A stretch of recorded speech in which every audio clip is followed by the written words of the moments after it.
joining. Alexis is listening from her mobile office today. I saw a great... turn the music down here a little more. Looks like the music is peaking. I'm not sure. Anyway, we're going to turn the music way down. So anyway, I saw this great concept video from Nissan. So they have this van. Oh, I should be talking to you. They have this van, you know, regular kind of minivan size thing. And it's configured as an office. So there's a nice desk in there, a nice 27-inch iMac, a nice Herman Miller chair to sit in. The interesting thing is that this whole desk arrangement slides out of the van, and it has a roof overhead to protect you from rain, I suppose. So you can actually slide your office out of the van into the surroundings wherever you might be parked, which of course in their promo video they were parked in this beautiful forest area. And so it's just a concept. Very interesting concept. And then they didn't go into how you connect it to the internet, but they did have a flat square up on the roof that was at an angle, and it I think was some kind of a satellite hookup to get your internet. So I don't think Alexis has a mobile office like that just yet, but she does live on the Oregon coast, where she would have lots of choices for beautiful surroundings.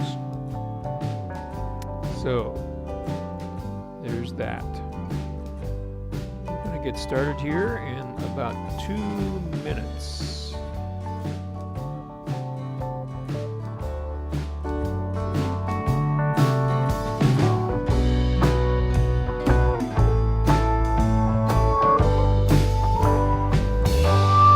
Oh,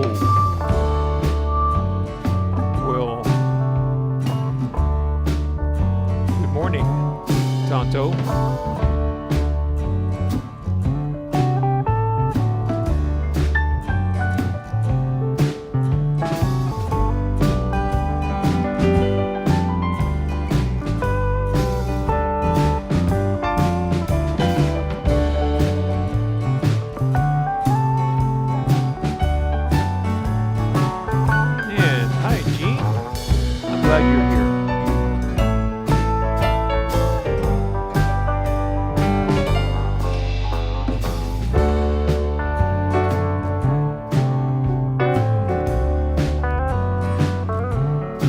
Stanley, I'm doing well. I hope you are as well.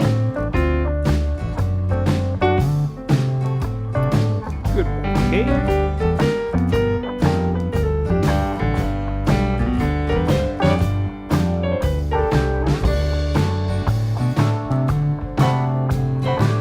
Yes, Carolyn, the weather is lovely today. Partly sunny, I believe they call that weather business.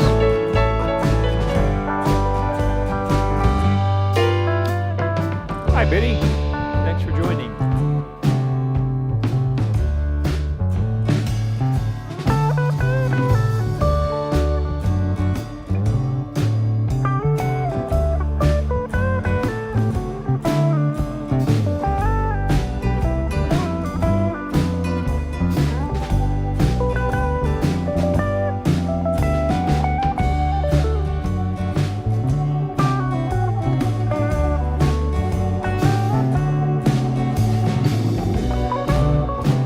And good morning, good afternoon to everybody. We start off in the morning, but the show actually takes place after noon. So we are here with GoFor live on GoFor Lunch via YouTube here on this 19th day of January 2021. Welcome everybody. Glad you could join. If you're new here, my name is Roger Harmon with GoFor Technology. Help you. And good morning, good afternoon to everybody. You want to start off in the morning, but the show actually takes place. Are going to talk about privacy today. So we are here with the GoFor Gazette newsletter that comes out for lunch said that we were talking about privacy and security, identity theft. Welcome everybody. As I dug into that, doing my research on various different If you're new here, my name is Roger Harmon. Recurring Technology. We helped up, and that was and good morning or good afternoon to everybody. I want to start off a morning, but the show actually takes place. We're going to talk about, say it with me, privacy today. So we are here with the GoFor Gazette live. So comes out. I couldn't talk about passwords and all the other aspects. I said that we were talking about privacy, security, identity theft. Just welcome everybody. As I dug into that, doing my research and scripture. If you're new here, my name is Roger Harmon. Recurring Technology program. We helped up, and that was and good morning or good afternoon to everybody. So as we always are going to talk about privacy today. So we are here with the. I thought I muted that. Thank you, Leslie Ann. I have my iPhone connected so I can demonstrate it. And thank you, Carolyn, telling me that the music was playing. So let me see if there's anybody else telling me that. Hi, Deb. Glad you could make it. And so I had the music muted, but apparently when it switches to my camera, it unmutes the iPhone. So let's see here. Let me get rid of this guy over here. He's bothering me. Okay. So back to our regularly scheduled program, and anytime you see or hear something that's not working right, please let me know. So thanks for doing that. So as you know, especially in this time that we're in, more and more services are going online. Of course, there's banking, there's shopping. Some of us are using rideshare more than we used to. There's food delivery, which certainly has had a strong part in some people's lives. And of course, there's health. So, you know, most of our doctor's offices are setting up portals to keep in touch with us. Of course, they're all setting up their own portals, not one portal where we could go have one-stop information on our health situation. But so, you know, each portal, each shopping site, each financial institution has their own passwords. And the reason that we want unique passwords is that if one of these sites is breached or compromised and their passwords are captured by hackers and put on the dark web, then if you use that same password on other sites, then you are throwing the keys to the kingdom out there for any hacker to take advantage of and try to get as much from you as they can. So let's talk about why you want to do that. Now, true, there is a password manager built into your Mac software and your iOS software, and that's called Keychain Access. Keychain Access. So if you ever looked at Keychain Access, it is what I like to call user hostile.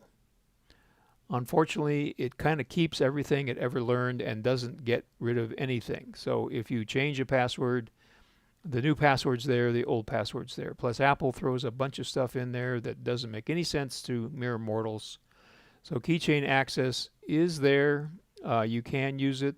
You can use it in parallel with another password manager, so you don't have to ignore it, because in some cases especially on iOS devices, it's easier to use. So you don't have to stop using Keychain Manager, and many of you haven't started using Keychain Manager. As I move around, I've noticed that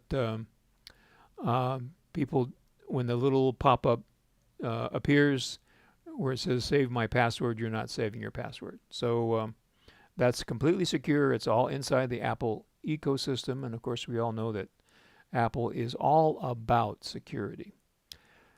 But the other thing that prompted me to talk about password managers is the password manager that I use and recommend and install for my clients is called 1Password, because you only need one password, and the 1Password software remembers all of your other unique and secure passwords, as well as generating those unique and secure passwords.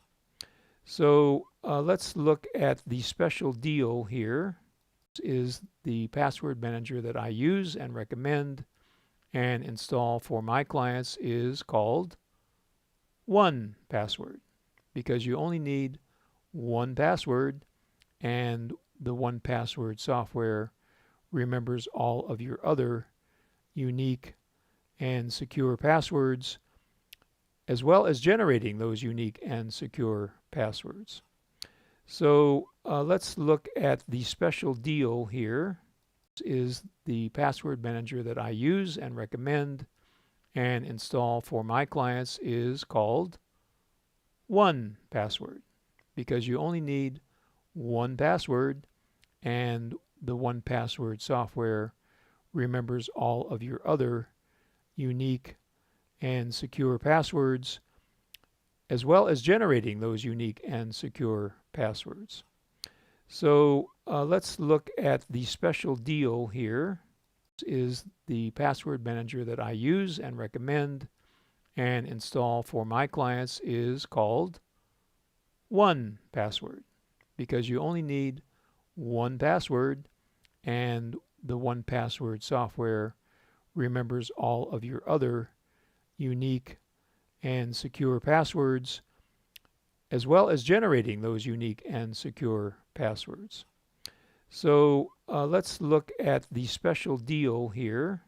This is the password manager that I use and recommend and install for my clients is called 1Password, because you only need one password, and the 1Password software remembers all of your other unique and secure passwords, as well as generating those unique and secure passwords. So let's look at the special deal here.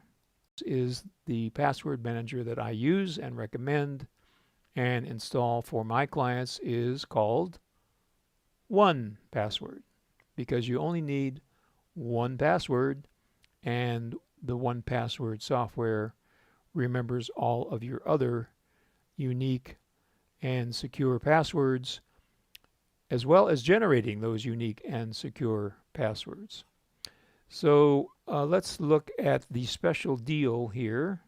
This is the password manager that I use and recommend and install for my clients is called 1Password, because you only need one password, and the 1Password software remembers all of your other unique and secure passwords, as well as generating those unique and secure passwords.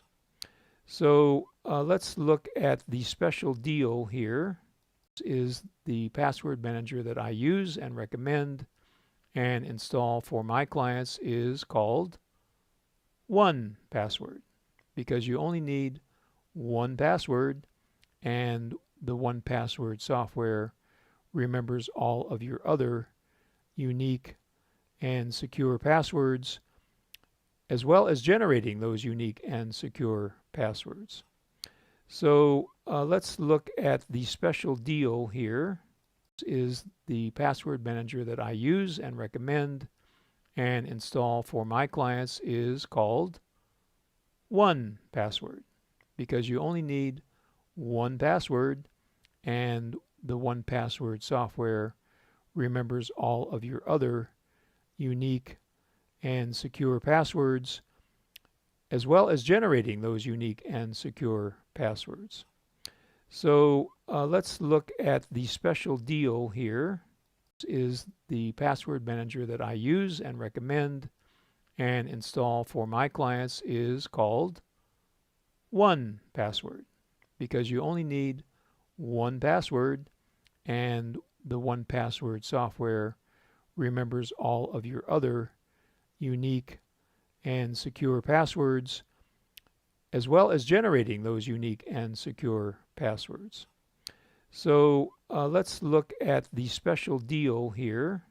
This is the password manager that I use and recommend and install for my clients is called 1Password, because you only need one password, and the 1Password software remembers all of your other unique and secure passwords, as well as generating those unique and secure passwords. So let's look at the special deal here.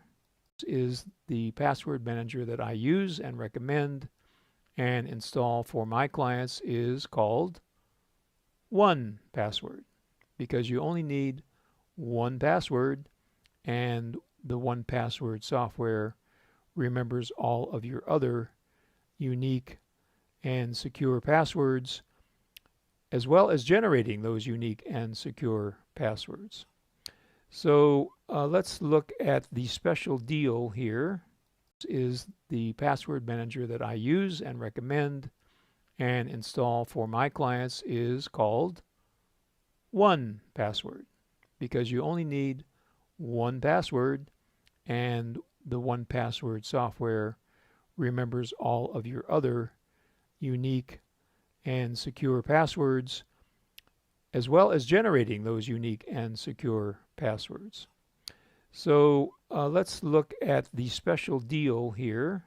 This is the password manager that I use and recommend and install for my clients is called 1Password, because you only need one password, and the 1Password software remembers all of your other unique and secure passwords, as well as generating those unique and secure passwords. So let's look at the special deal here. This is the password manager that I use and recommend and install. Bob says stop already. So let's see, maybe if I go back to my camera, the looping will stop. So let's see what happens. Oh my goodness. I have all sorts of people talking. Oh, Bob's talking to me. Okay. Audio is recycling again. Okay, can't hear you. Are currently saying your video and audio are looping. Still looping. Can you stop and start over? Okay, so I switched my camera. There we go. It looks like the camera. Okay. Bob says thanks on messages, so I think we're good again. So if I'm still looping, and thank you, Leslie, for confirming I'm still looping, but I think we have stopped here. So I'm going to wait a few seconds to confirm that looping is no longer an issue. So I'm looking for comments. So if you can just type in gone, I'll know that the looping is gone. And Bob is typing something, working now. Okay. So apparently it has something to do with when I go to Safari. Okay. So now to just re-emphasize, 1Password works on any platform you're likely to be using. So the setup is pretty straightforward. If you have any trouble with that, I'd be glad to visit and help you with that. We might even be able to do that over screen sharing.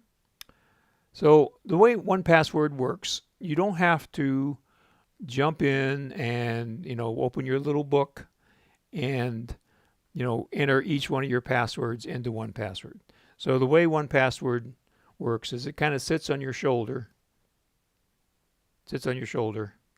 Hi, I'm 1Password on your shoulder, and watches what you're doing, and then it records it as you log into the websites that you normally use.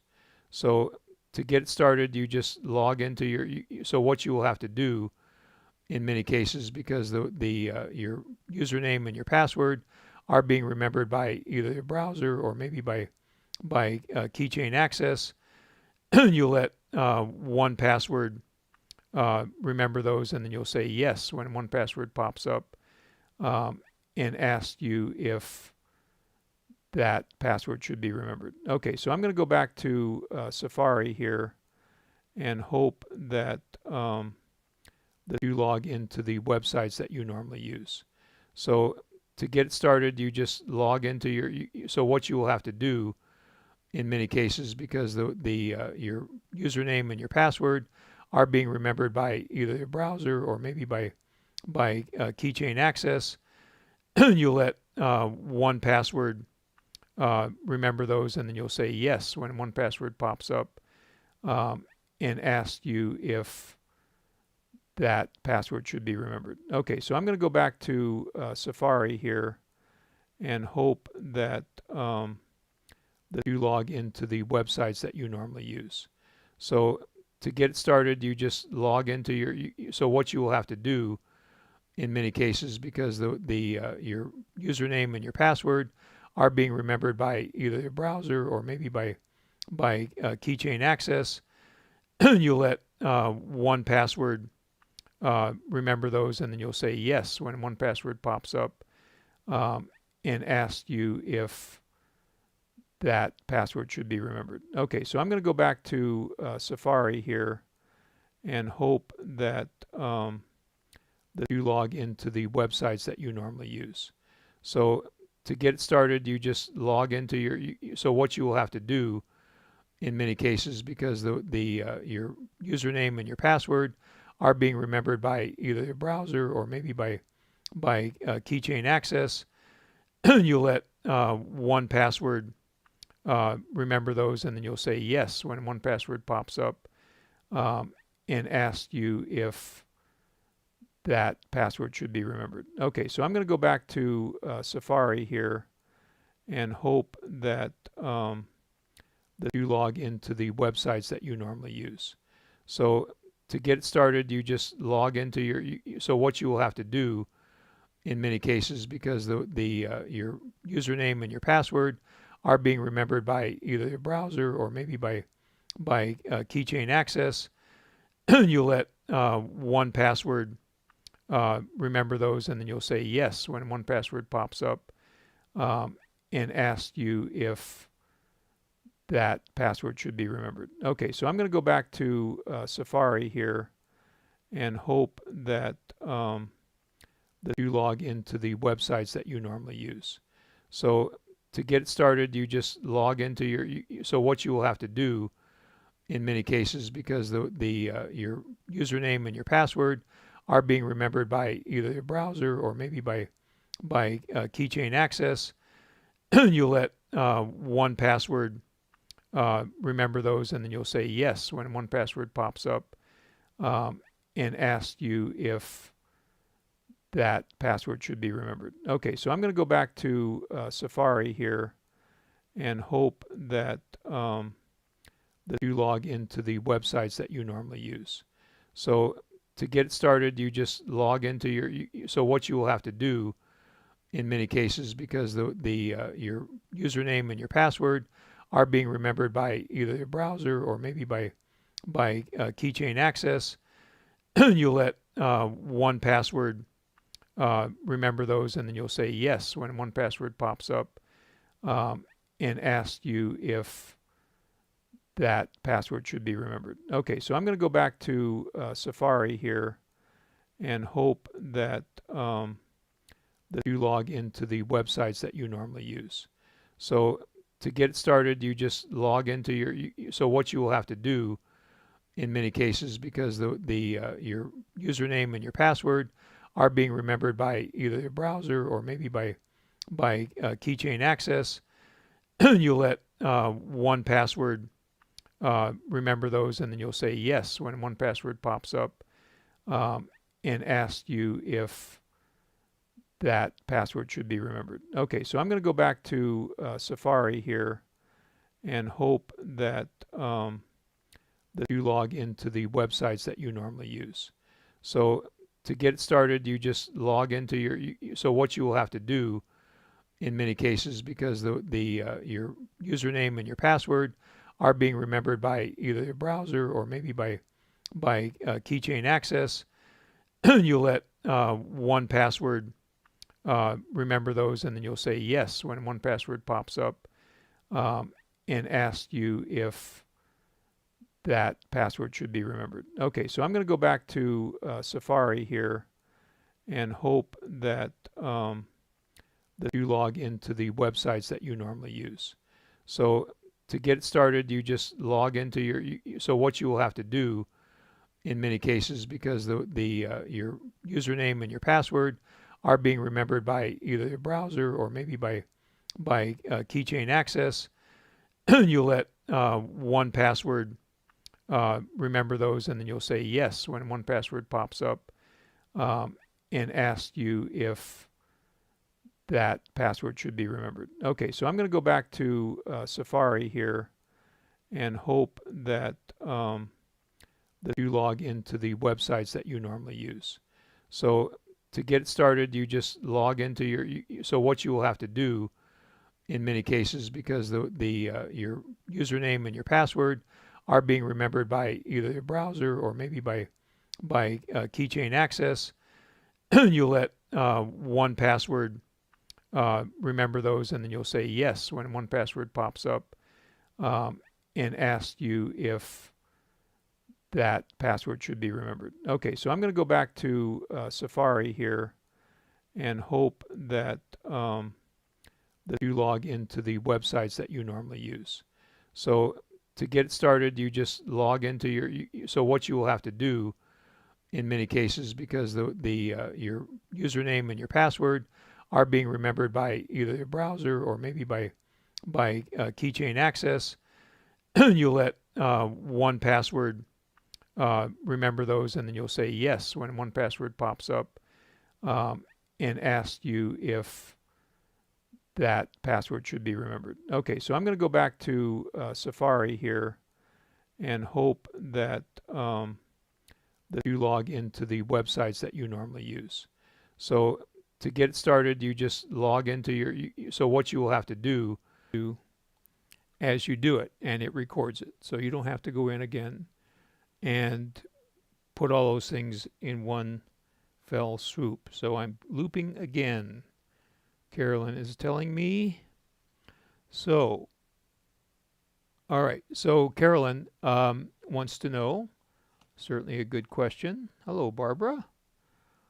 How do you get the $1.99 offer? So you need to go to the link in the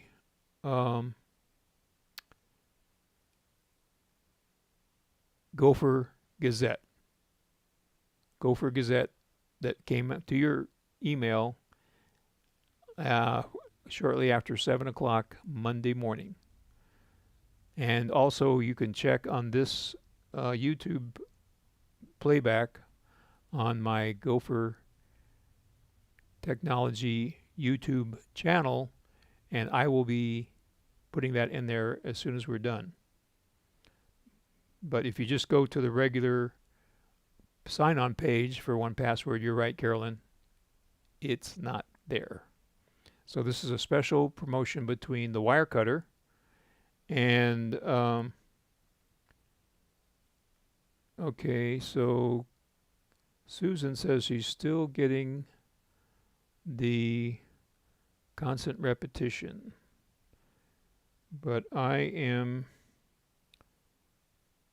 watching the YouTube stream on my, maybe that's the problem, that I'm watching the YouTube stream on my iPhone. Maybe it doesn't like that. So I'm going to quit YouTube on my iPhone and see if maybe that doesn't solve the problem. So I'm sorry for that technical glitch. I've never had that happen before, and I will certainly look in to see why that's happening. Okay, so it seems like Safari is the problem. Okay, so I guess we're not going to go to Safari. One of the features that I really like about 1Password is what they call Watchtower. So the Watchtower feature of 1Password alerts you when there's data breaches at websites. Now, I'm sure you've all read about data breaches at such small organizations as Home Depot, Target, Yahoo, the list goes on and on. So what they've built into 1Password software is alerts so that they look at these breaches, they look at passwords that you have, and they say, wait, you need to change this password because it was involved in a breach. So earlier, I recorded a little video that shows this feature. So let's see if this will work without repeating. So this is what the 1Password app. Okay, Kay says that it's still looping. Shutting off my iPhone didn't do the trick. Okay, now that I'm in QuickTime with this video, I wonder if that's stopping the looping. So let's see here. We've got lots of people sending me messages. Carolyn says it's looping again. And Bob says, okay, when you're out of Safari, but that sounds like that's still not the case. So looks like I'm going to have to go back and edit this program before it's going to be usable for us. So let's see what happens. Okay, so I'm going to try the video here. So here, okay, thanks Deb. It's working for you now. I appreciate it. So we'll just check one comments a little bit more. Deb, working. Okay, Carolyn says you're good from here. Okay, great. Okay, so Safari seems to be the problem. So that's really weird. Okay, so back to 1Password. So this is what 1Password looks like. This is the app. And as you can see on the left panel here, you have lots of different choices. We'll just go through this. So these are the different kinds of things that you can store in 1Password, not just logins. You can put notes of any kind. You can store and use your credit cards from 1Password. You can put in different identities. Now what identities means is filling out your name, address, phone number, zip code, all that stuff. So you can have several different identities. And of course it remembers your passwords, which is really part of logins. You can put any kind of a document in there. You can just paste a document in there. So any kind of important documents. You could put your tax returns in there, for example. You can use it for memberships. So, okay, thanks, Bob. It's okay after we got out of Safari. So you can also, this is one that's very handy. Many times when I help people transition from an old Mac or even an old Windows machine where they're using Microsoft Office, many times it's a hassle trying to find your software license for Microsoft Office, which is essential to getting it working on the new machine. So all your software licenses can also be installed and remembered in 1Password. So this is a little video that I shot showing how Watchtower works. So let me know right away if you can hear me over this video, because I tested it. It seemed to work, but then it seems that things change as we go, as you noticed. So here we are. We're going to go to look at Watchtower. And as you can see, there's a bunch of different categories here. We're going to click on compromised website. So here I have a list of websites that have been compromised. Let's look at Flipboard. So when I go up here in the big red banner and click on the little down arrow, it says this website was affected by a security breach. Since you last changed your password, change the password to keep the account safe. And then if you want to learn more about the security breach, there's a link that you can click on.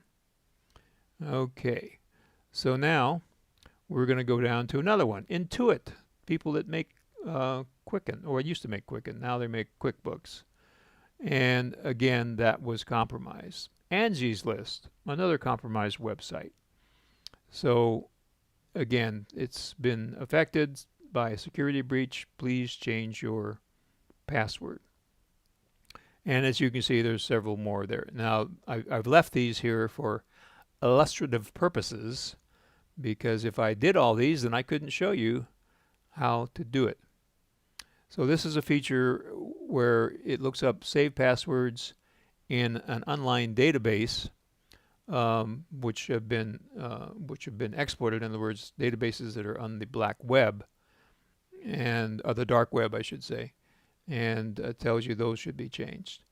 Now there's another feature. If you've reused the password, as many of us have,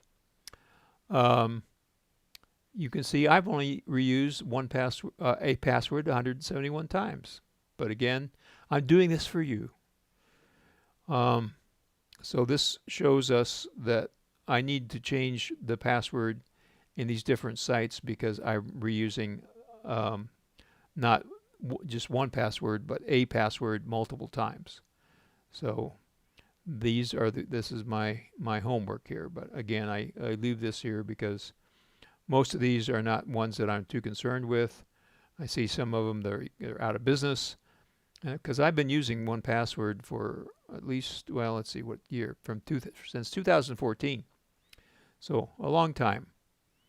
So this is another safety measure that 1Password provides to you to clean up your passwords so that you're not reusing passwords, so that a hacker can't find a password in one place and exploit it in multiple places. So this is a pre-recorded video, and I am waiting for it to catch up with me. So here it's off the screen, but I clicked on the little arrow and it shows me a password that has been reused. So I will, after this program is over, I will never use that password again, because now it's out on the internet and a hacker could grab it and try to get into different websites that I'm involved in. I have never used that password anywhere where I think it's important.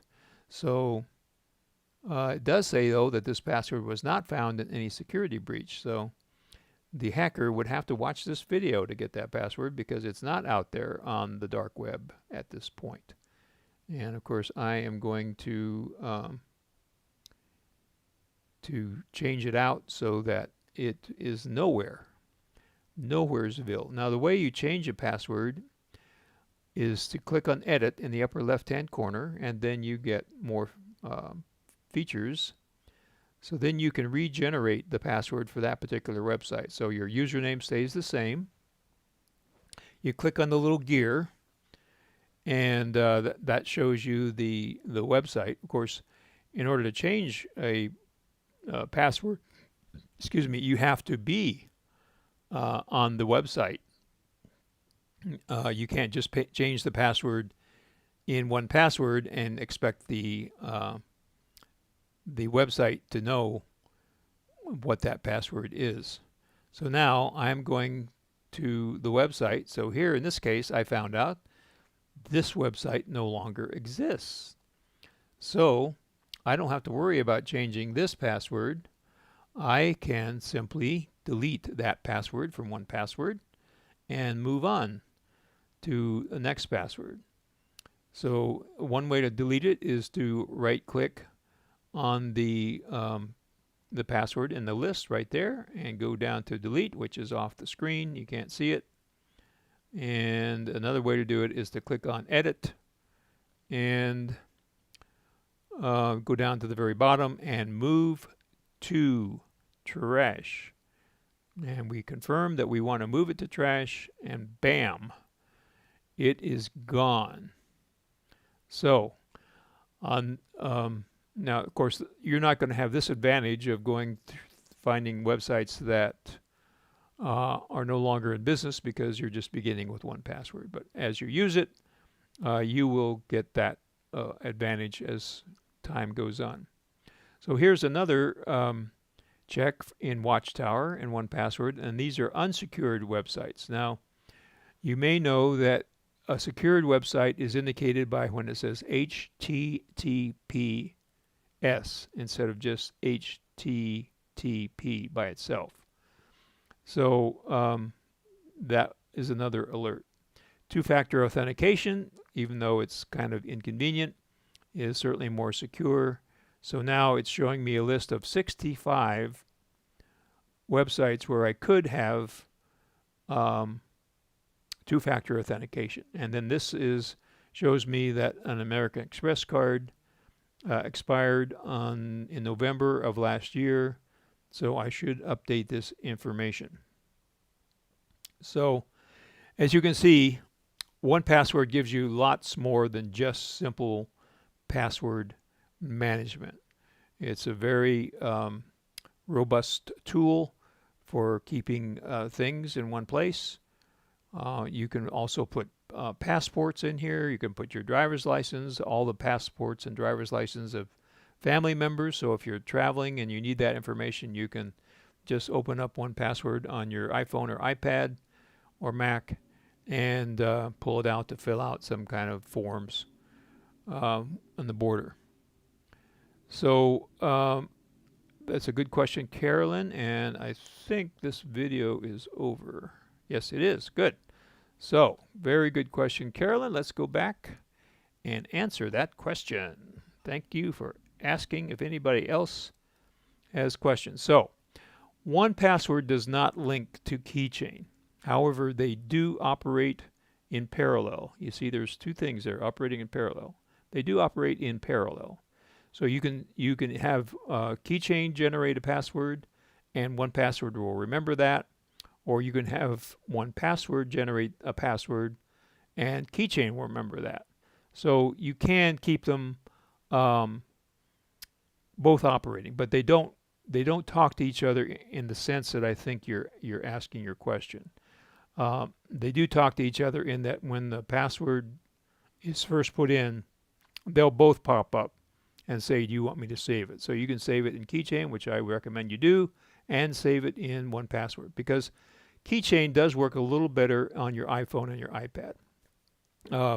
1Password, because of Apple's security, is not allowed to work as well as Apple's own Keychain system. So they don't really talk to each other, but they will listen to each other, you might say. And so that is the story there. So I realize that it's been kind of a fire hose of information here. And again, that's why I dedicated this edition of GoFor Lunch strictly to talking about 1Password. And Betty has a question.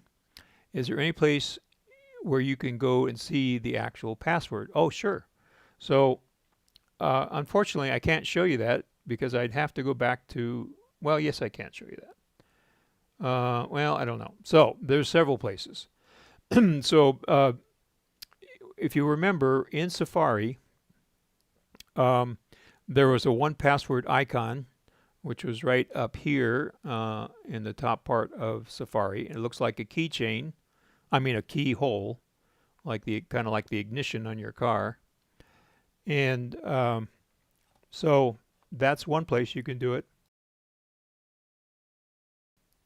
And another place is you can actually go into the 1Password program, which is what I just showed you on the little movie. That was actually the 1Password app on the Mac.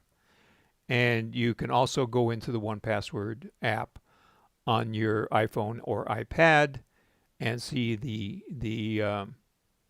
password. So it's very easy. You don't have to even go to the edit mode. You can just click on it and it will reveal the password to you. And then, or you can also just hover over the password, which is shown with just a bunch of little dots, and you'll get the option to copy it. So you can just copy it, because there's sometimes that it won't interact automatically. If you're outside of a website, then you might have to paste it in. So that is a great question. So let's see. Susan has a question here. So she doesn't like the 1Password pop-ups. It's easier for her to key in her email address than to key in my password to have 1Password do it. Can I get rid of pop-ups? So do you mean get rid of the pop-ups in 1Password, Susan. The way to do that would be you'd have to turn off 1Password. So if you don't log into 1Password, so 1Password, because again, it's all about security, you have to log into 1Password at the beginning of each time you sit down at the computer and you're planning on using passwords. Now, sites like Amazon, for example, once you log into Amazon, they're going to keep you logged in because they want you to be able to get in there and buy stuff very easily. So they're going to make it as easy as possible for you to pop into Amazon. But your banks, for example, because they're more into security, will not, and Amazon is into security too, but just not quite for the same reasons. Your banks are always going to advise you to, or require you to log in for security reasons. And of course, some banks like USAA and many of the other banks are requiring quite a little process where you have to get a text or a phone call and get a one-time code, which is a form of two-factor authentication, to log in. So they're really doubling down on security, which is unfortunate that it's inconvenient, but it's good because they are making sure that your information, which concerns your money, is as secure as they can make it without making it so inconvenient that you'll go to a different financial institution. So, Susan says she wants to see this again without the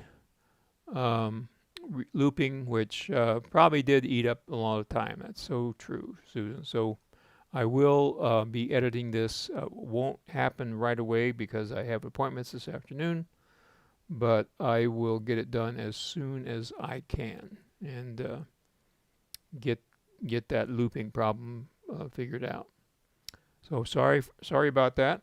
And does anybody else have a question? Like maybe Judy has a question.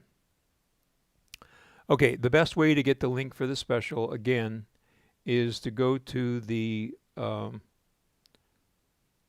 Gazette, which I sent to your inbox on your email Monday morning around 7 o'clock. I think actually I didn't get it out till about 7:15.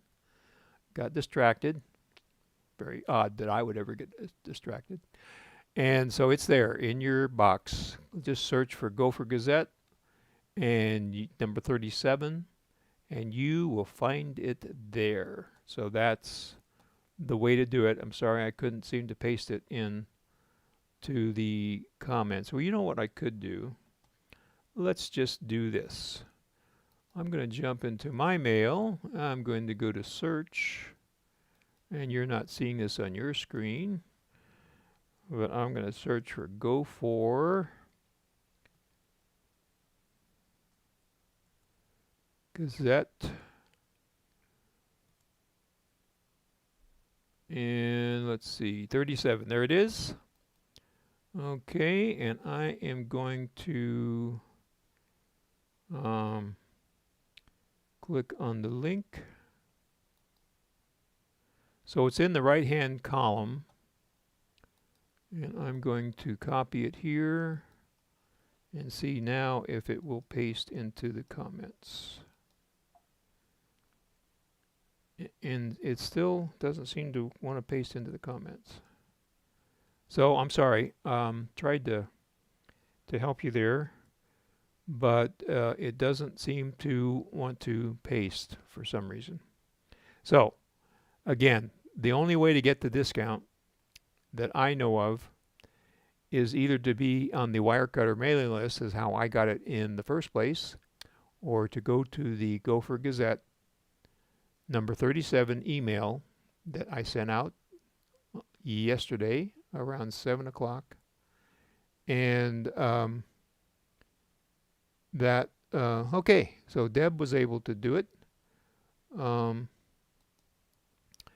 So good. So it worked for Deb, so that's good. And She got the link there in the Gopher Gazette.